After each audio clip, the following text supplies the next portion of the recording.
Morning, everyone. I'm Major Clyde Eisenberg. With me today is Lieutenant James Bradford, Court Sheriff David G., Major Alan Hill, and Dr. Phil Levy of the University of South Florida. The Hillsborough County Sheriff's Office has a rich history, more than 160 years, being one of the earliest law enforcement agencies in the state of Florida. We're also one of the largest law enforcement agencies currently in the United States as far as sheriff's offices go. The Sheriff's Office has been a great custodian of lawbreakers, but we have not been a great custodian of our history.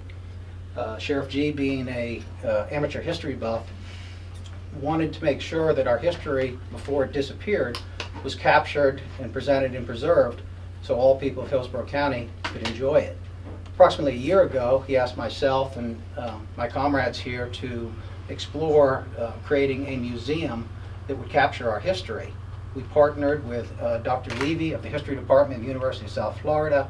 We spent a year gathering all types of artifacts and historical documents relating to the Sheriff's Office, and we worked on a display which captured our badges and patches and identification cards from the late 1800s until the present. This ceremony today is to sort of kick off the museum project, and hopes the sheriff definitely wants, whenever he does decide to leave office, that there is a physical museum in place that will document our rich history. So without further ado, I'm going to unveil our first two displays and kick off our history project. Alan?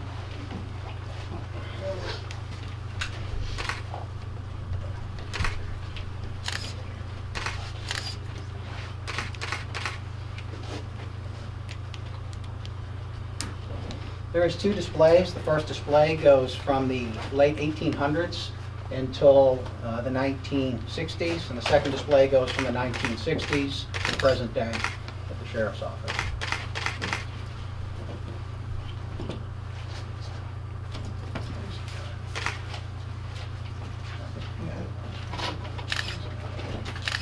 The earliest badge of the Sheriff's Office is back in the late 1800s. It's a simple star. Looks like something from an old Western film. As we get into the 1930s, you'll see some hat badges and small badges that the Sheriff's Office wore back then. You'll notice that the uniform back then, this is the mid-1940s, is more of a Northern Police style uniform. This is an original patch from the 1940s. It's the only one that we could find that's known in existence. These are some identification cards from the 1930s.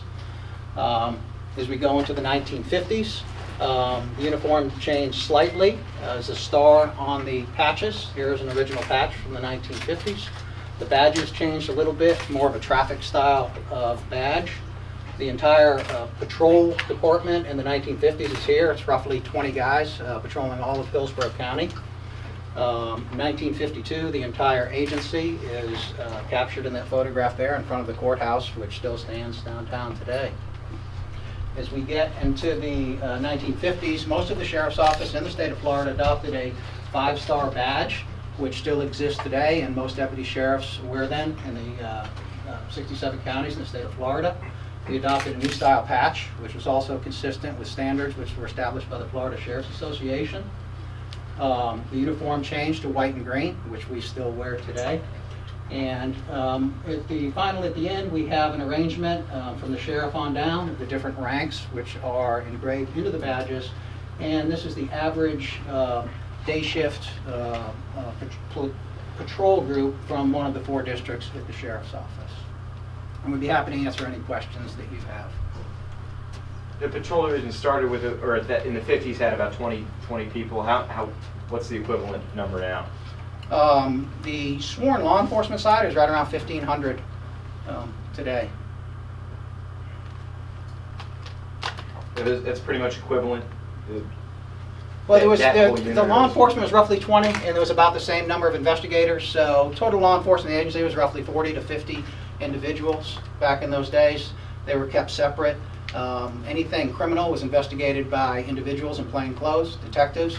And the individuals in uniform were called the traffic patrol, and they purely investigated traffic accidents.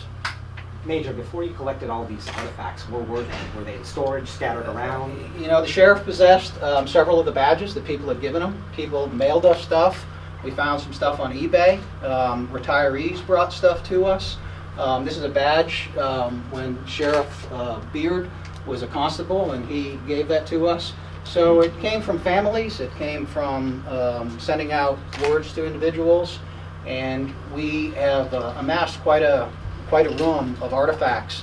And this is just the first of many displays to come that will deal with things that happen in the Sheriff's Office throughout our history. Can you talk a little more about what displays you're anticipating in the future? Sure. If you look over here, you can see, this is just a couple pieces that will be from our technology display. So we were one of the first agencies in the country to actually have mobile computer terminals in the car, and that was in the 70s. Early walkie-talkies, early flashlights, the first polygraph machine that the agency had. The camera over here is what they photographed arrestees with in booking back in the 50s. So all those will be a display. We'll have other displays that will be devoted towards our fallen deputies throughout the year. We have Sergeant Ben Wilder that was killed in 1962. His widow has given us his uniforms from the day, his badge.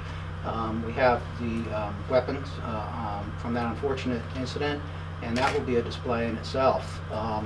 We were one of the first agencies in Florida to hire African American officers in the 50s, and we'll devote a display towards that, as well as the first women that came to the Sheriff's Office in the 1970s.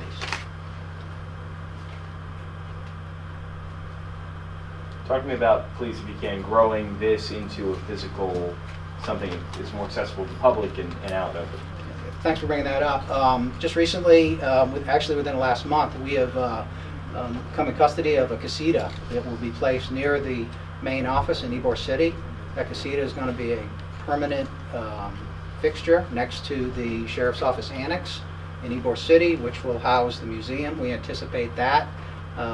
Hopefully will be open in 12 months or so and open to the public. And we'll have all the displays that we talk about in there. Additionally, we've started a project, the first, which will kick off at the end of this month, of interviewing individuals that are still alive that were part of the Sheriff's Office back in the 40s, 50s, and 60s. The first person we're interviewing is Malcolm Beard, who's in his mid-90s now, and that will be end of this month. He's going to come down here, and we're going to do an oral history of how things were in the Sheriff's Office back then to capture that. Talk to me about the money side of this. To what level are taxpayers involved? How do we pay for this? How do we pay for the next step? This did not cost the taxpayers anything. We did it in our spare time, the individuals that are standing here.